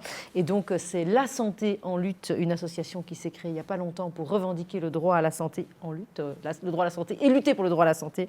Et Infirmiers de rue, une autre association qui a beaucoup agi pendant le Covid pour aider les gens en difficulté dans la rue, notamment liés à la crise sanitaire, et qui nous avait inspiré, nous, raison pour laquelle on les avait nominés. Et je parlerai bien sûr plus après de nos gagnants. Mais voilà, je crois que maintenant, on peut lancer les vidéos. Merci beaucoup.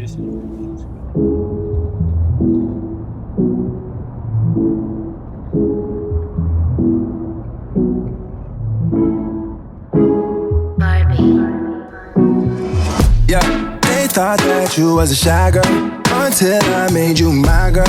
Now you push me like a big boy till I cuffed you like you did something. You ain't gotta wait for it. You ain't gotta wait for me to give you my love. You ain't gotta wait for it. Things are getting sticky, girl, I think that I'm stuck. I'll admit I'm wrong when I know that you gon' come for me. Yeah. Never gonna not hit by your loving is just to me. And every time you hit my phone, you say you need company. Oh, I'ma run up on you. I'ma run up on you. I'ma run up on you. I'ma run up on you. I'ma run up on you. I'ma run up on you. I'm a runner boy. I'm a runner boy. I'm a runner boy. I'm a runner boy. Girl, you used to being quiet till I brought that loud. You say your dollars is a mountain, and your mama your accountant. You watch your figures, you a big deal. Got your Fresh Prince and a big wheel. Polo mink coat, that's a big kill. Put you on the phone like a windshield. I'll admit I'm wrong, but I know that you gon' come for me, yeah. Never gonna not hit that, your loving is just to me. And every time you hit my phone, you say you need company. I'm a runner boy. I'm a runner boy. I'm a runner boy. I'm a runner boy. I'm a runner boy. I'm a runner boy. I'm a runner boy. I'm a runner boy. I'm a runner boy. I'm a runner boy. Major keys, I'm the boss. Don't Griselda go off? Left from the loft and went to Bergdorf. Most of these dudes is really quite soft. 45 special, this is my cloth. About to drop an album, this is my fourth. I don't put sugar in my spaghetti sauce. Drop a freestyle and get these hoes perched. Fire burn, it will be a mantra. See girls, when my girls get right. 'Cause it's another day. Let your light shine bright. Ain't none of them in your life. Trim it up the game pan like them walk code. Just link with some hot girl outer road. Trim it up the way small, pretty boss wine. Rolex, not the pan on the dirty girl tie. I'm a runner boy. I'm a runner boy. I'm a runner boy. I'm a runner boy. I'm a runner boy. I'm a runner boy. I'm a runner boy. I'm a runner boy.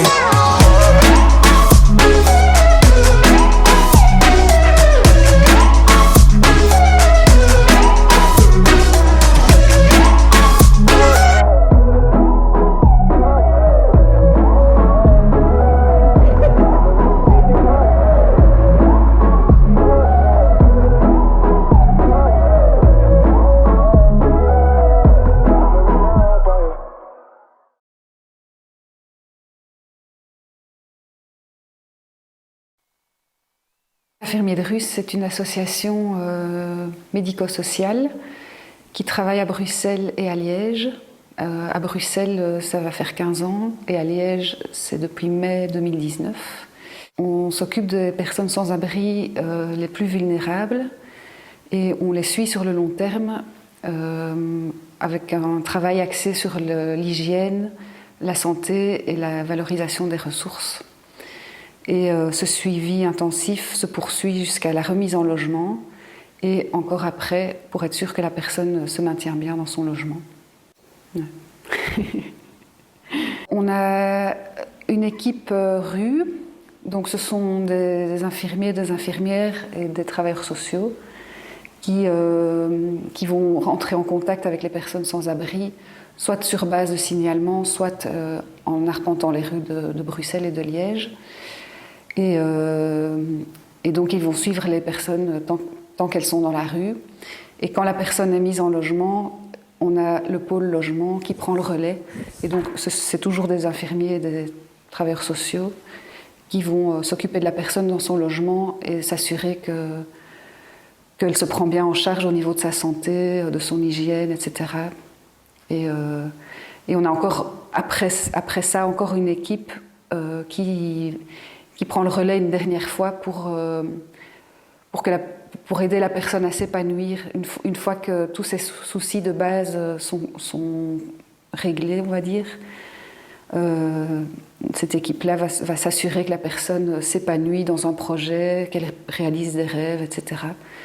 Et après, on espère que la personne va quitter le suivi d'infirmier de rue. Avec infirmier de rue, on est convaincu que la fin du sans-abrisme est possible.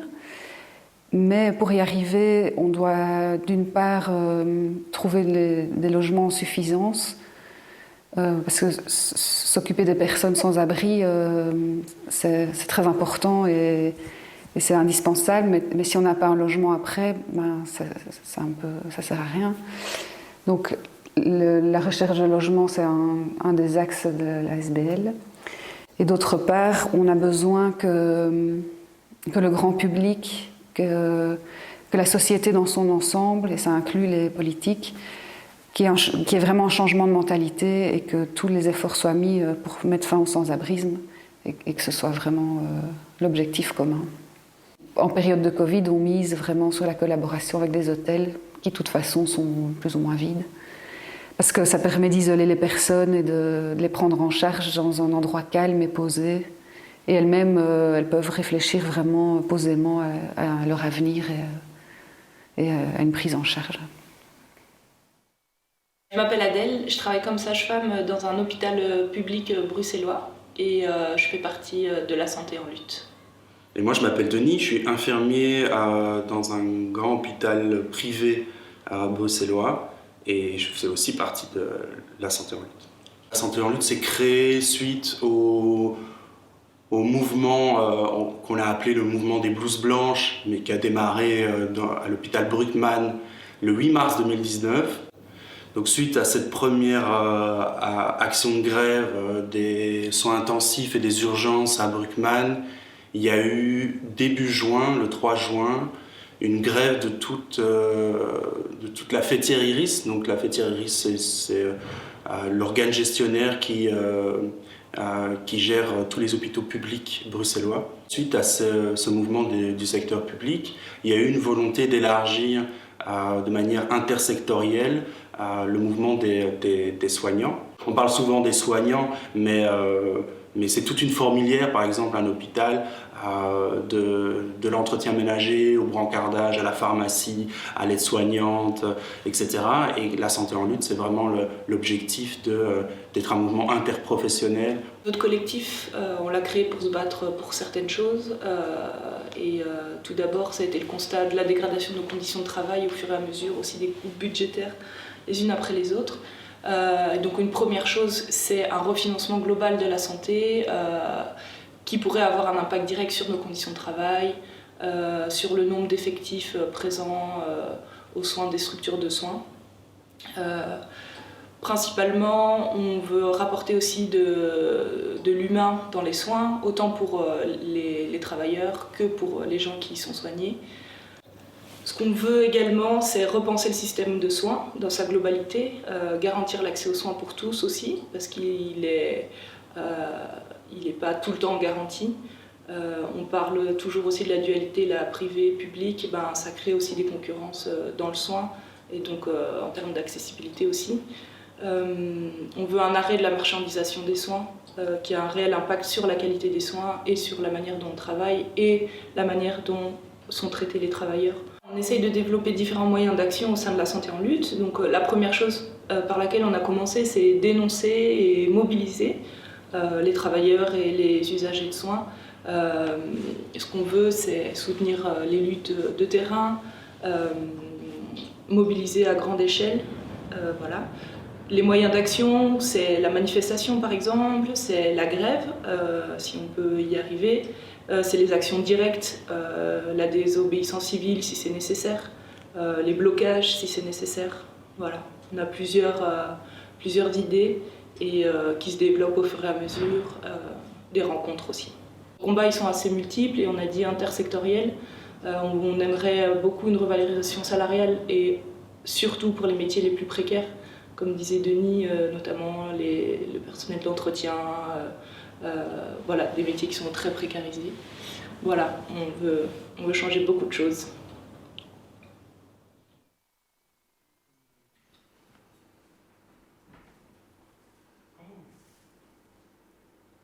Bien, voilà. On a vu donc ces 3 vidéos. Merci beaucoup. C'était vraiment magnifique pour cette vidéo de danse, cet intermède culturel de Juliette Arnould. Et puis, infirmiers de rue qu'on félicite pour leur travail et pour tout ce qu'ils ont fait pendant la crise sanitaire pour défendre les droits des plus précarisés. Et enfin, la santé en lutte et les explications qu'ils viennent de nous donner sur le besoin de travailler dans des conditions dignes pour que le droit à la santé de chacun soit préservé. Et c'est maintenant le moment de remettre le prix. Et donc, je te passe la parole, Pierre-Arnaud Perotti, qui est directeur de la Ligue. Merci beaucoup. Et effectivement, la discussion a été difficile, puisque le jury du prix, en fait, il est constitué du conseil d'administration de la Ligue des droits humains. Et donc, on a eu une discussion parmi les candidatures qu'on avait reçues. Et ce n'était pas un choix facile. Cette année, crise sanitaire oblige, où on voulait privilégier une association ou un collectif dans le domaine de la santé. Il y avait quand même l'embarras du choix parce qu'il y avait pas mal de gens impliqués. On a cité les infirmiers de rue et puis Santé en lutte qui font aussi du super boulot.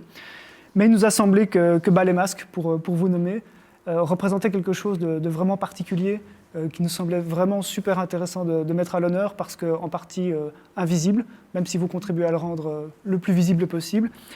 Et je vais vous laisser dire dans une seconde ce que vous faites, hein, même si on s'en doute un peu.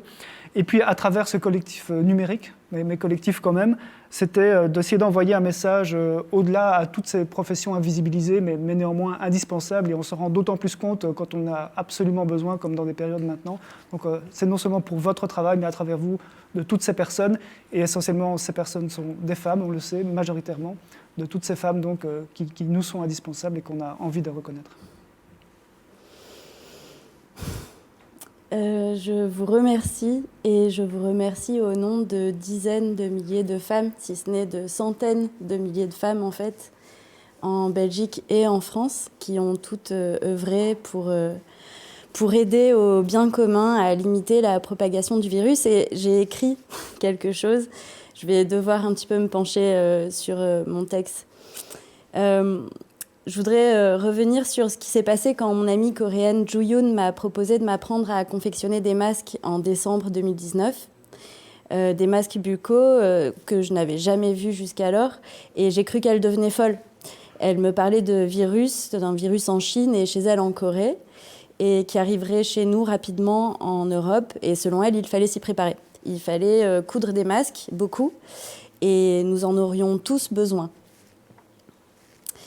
Nous en aurions besoin, mais cela deviendrait difficile de s'en procurer selon elle. Elle me parlait de filtres de climatiseurs qu'il faudrait y insérer. Elle m'expliquait des différentes tailles de particules et je l'écoutais circonspecte avec beaucoup d'inquiétude quant à sa santé mentale. Elle me décrivait un futur proche qui ressemblait à un cauchemar. Je ne savais pas si elle était réaliste ou si elle virait totalement paranoïaque. Elle me racontait comment ça se passait chez elle en Corée et comment la pandémie allait arriver chez nous en Europe. Pendant que nos dirigeants se montraient pas tellement concernés, dans son pays à elle, préparés pour de telles catastrophes sanitaires, on s'organisait. Tout cela paraissait donc encore lointain et abstrait, et aujourd'hui je me rends compte comme nous étions loin d'imaginer ce que seraient nos vies un an plus tard. Joo-yoon est une fabuleuse artiste, mais ici, ce n'est pas sa créativité qui était à l'œuvre, mais son intelligence et sa perspicacité. Elle ne pouvait pas savoir alors que les dirigeants belges et français avaient fait détruire nos stocks de masques chirurgicaux, ne les remplaçant pas par souci d'économie et mettant ainsi en péril la santé publique dans les deux pays. Personne ne le savait encore, mais elle avait cependant déjà prévu la pénurie. Malheureusement, tout a démontré par la suite que mon amie Joo-yoon était plus réaliste et plus experte que les experts eux-mêmes et faisait preuve d'un meilleur sens de l'anticipation que nos dirigeants qui étaient censés gérer la crise. Comme elle l'avait prévu, ces masques ont donc été au cœur de nombreux scandales financiers et humains. Et ils sont devenus surtout des symboles du mépris, de la dévalorisation et des injustices qui caractérisent le travail au féminin. Mars 2020, l'Italie a ouvert le bal et nous, sidérés, nous l'avons regardé. Mais cependant, nous ne nous sommes pas préparés. La pandémie sévit maintenant en France et en Belgique. Il faut trouver un moyen de se procurer des millions de masques qui sont nécessaires pour limiter la propagation du virus.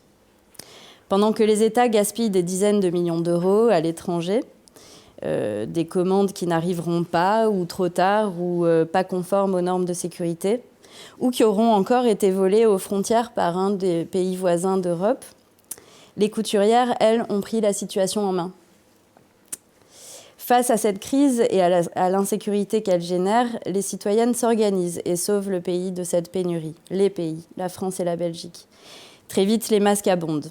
Des femmes par dizaines de milliers, sur tous les territoires belges et français, produisent et fournissent des masques en tissu qu'elles confectionnent à la chaîne dans des ateliers de fortune installés généralement dans des cuisines, des salles à manger et encore des chambres à coucher. Ces couturières du Covid travaillent sans relâche. Elles ne comptent pas leurs heures. Elles travaillent en semaine, les week-ends, souvent plus de 12 heures par jour et souvent 7 jours sur 7. Elles travaillent dans des conditions indignes et utilisent leur propre matériel, qui n'est pas fait pour supporter une telle cadence. Leur corps non plus d'ailleurs. Leurs espaces privés deviennent de petites usines de confection invisibles. Et souvent, elles doivent gérer en même temps leur travail et leur famille. Elles sont nombreuses pendant des mois qui ont suivi à avoir perdu leurs équipements, leurs machines à coudre, qui, elles, n'ont pas survécu à ce surmenage. Elles nous raconteront nombreuses les cas de burn-out, de tendinite, d'épuisement professionnel. Comme leurs machines à coudre, elles n'étaient pas faites pour de telles cadences. Certains groupes bénévoles sont des mobilisations citoyennes spontanées de solidarité, organisées en un formidable réseau complexe de production et de distribution de masques, montrant ainsi leur élan magnifique de générosité et surtout leur professionnalisme. Elles doivent réinventer tout un processus industriel éclaté dans l'espace, puisque chacune travaille chez soi, et dans une période où l'approvisionnement en matières premières est rendu très difficile. Elles trouvent pourtant des moyens d'acheter à leurs frais tissus et élastiques, dont les prix ont flambé à cause de l'augmentation extraordinaire de la demande. À chaque problème, elles trouvent une solution. D'autres répondent aux appels à l'aide des pouvoirs publics, de véritables SOS qui fleurissent un peu partout, relayés par la police belge et la direction des armements en France. Puis les communes, les régions, les départements, les appels à couturières bénévoles poussent comme des champignons. C'est le début d'un recrutement massif de travailleuses bénévoles qu'on appelle joliment les couturières solidaires. Des entreprises privées lancent des appels à bénévoles, dont certaines qui sont financées par les États, pour la production de ces masques et qui recrutent impunément des bénévoles. En réalité, ces femmes ont constitué une main-d'œuvre exploitée gratuitement. Elles n'ont pas de nom, elles n'avaient pas de droit et pas de visage. Il y a aussi, ne les oublions pas, les étudiants dans les écoles de stylisme qui n'ont pas eu d'autre choix que confectionner des masques à la chaîne pour valider leur année, des détenus qui cousent des masques dans les centres carcéraux qui sont rémunérés quelques dizaines de cents à la pièce, et les femmes sans papier qui continuent encore aujourd'hui à coudre des masques malgré les douleurs dont elles témoignent, les tendinites et l'usure du corps. Et pour ces femmes, d'ailleurs, nous demandons la régularisation. C'est le confinement, mais pas pour tous, car les caissiers, les caissières, les éboueurs, les personnels soignants, les chauffeurs des réseaux de transport public, les postiers, les personnels dans les hôpitaux et les maisons de repos, de nombreux professionnels continuent donc à travailler pendant la crise et nous les applaudissons tous les soirs à 20h, ces nouveaux héros. Les travailleuses que nous oublions, en revanche, systématiquement, ce sont les couturières. Ce sont elles qui, dans l'ombre, fabriquent et fournissent le matériel de protection de ces nouveaux héros. Ces héros, sans ces masques et sans ces surblouses, ne pourraient pas accomplir leurs exploits. Mais on ne les voit nulle part, on ne les mentionne jamais. Dans l'ombre, elles travaillent sans contrat, sans salaire, sans assurance, sans défraiement, sans cotisation sociale. Elles travaillent pour pallier aux incompétences des dirigeants, pour sauver les hôpitaux, pour sauver la santé publique, pour protéger la société dans son ensemble, et pourtant elles restent invisibles. Et à ce jour, les dirigeants n'ont pas encore pris la peine de les remercier. Nous n'avons rien contre la solidarité, ce qui nous a été reproché dès le début. En revanche, nous nous sommes dressés contre l'instrumentalisation qui en a été faite par les pouvoirs publics et par les entreprises. J'ai personnellement été insultée, cyberharcelée, au point que la RTBF en a fait un sujet au mois de mars. Des centaines de messages, jour et nuit, sur les réseaux sociaux et même sur mon téléphone. Pensez aux morts, c'est dégueulasse de s'enrichir sur le dos de la crise. Les nombreux témoignages que nous avons récoltés ensuite font souvent état de menaces et d'insultes. Celles qui revendiquaient des droits étaient agressées. Une violence psychologique effroyable s'est abattue sur celles qui, légitimes pourtant, revendiquaient leurs droits aussi simples qu'être rémunérés pour leur travail. Leurs droits fondamentaux n'étaient donc pas respectés, et cela dans un mépris général de la part de la classe politique et de la société dans son ensemble. On considérait normale l'exploitation de leur travail. On nous disait, mais c'est bien dans la nature des femmes, le don de soi, la générosité, et personne ne les a forcées. Le bénévolat, c'est le bénévolat. Voilà une réponse d'une ministre à Sarah Schlitz lorsqu'elle lui fait part de nos revendications. Un sentiment total d'injustice a gagné de nombreuses couturières. Elles nous ont dit « J'étais solidaire, mais maintenant je suis en colère ». Nous avions 2 objectifs principaux, lutter contre l'invisibilisation, faire reconnaître la valeur du travail des femmes, l'objectiver, faire entrer dans l'histoire la mobilisation des couturières du Covid, que l'on n'oublie pas ce que les femmes ont fait pour le bien commun lors de cette pandémie. En décernant ce prix à Bas les Masques, la Ligue des droits humains offre une première reconnaissance symbolique à toutes ces femmes. Je le partage avec elles en Belgique et en France, et j'aimerais qu'on les applaudisse au moins une fois un soir à 20h. Mais concrètement, ce que nous voulons, c'est que ce travail effectué entre dans le calcul de leurs droits sociaux.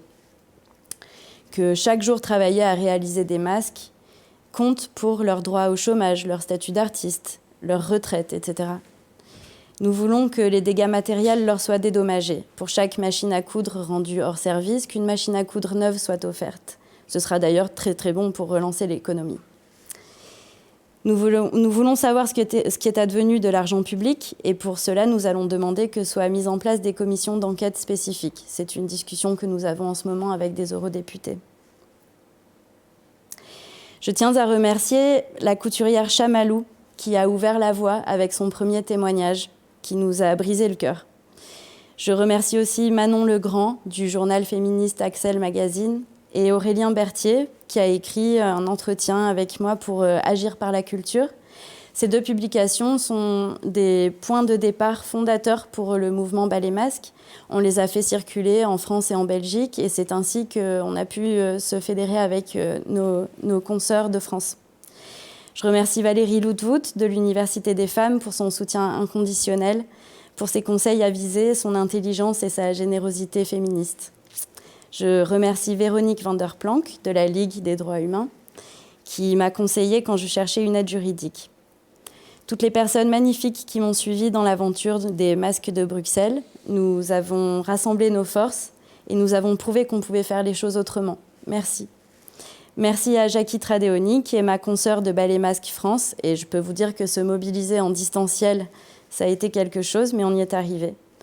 Merci à Dorian Van Overhem et à Chris Bellet qui ont fait un bout de chemin avec nous au début.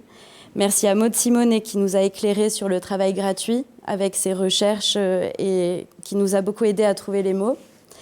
Merci à Julia Menzi-Thierry et à tous les universitaires qui en Belgique et en France nous ont suivis et soutenus. Merci aux journalistes qui ont relayé nos points de vue. Merci à mes amis, à ma famille, à ceux qui m'aiment et ont confiance en moi. Pour finir, je remercierai 2 femmes qui ne me connaissent pas et que je ne connais pas personnellement, mais qui m'ont accompagnée pendant tous ces mois et qui m'ont inspirée et nourrie par leur énergie, par leur engagement, leur colère froide et leur style. Merci à Gloria Steinem et Christiane Taubira. Nous n'avons pas dit notre dernier mot. Merci pour ce prix qui nous encourage à continuer le combat. Merci beaucoup. Ça donne très envie de vous applaudir. On n'est pas nombreux, mais moi, je suis prête à vous applaudir. Il est 22h30, mais bravo.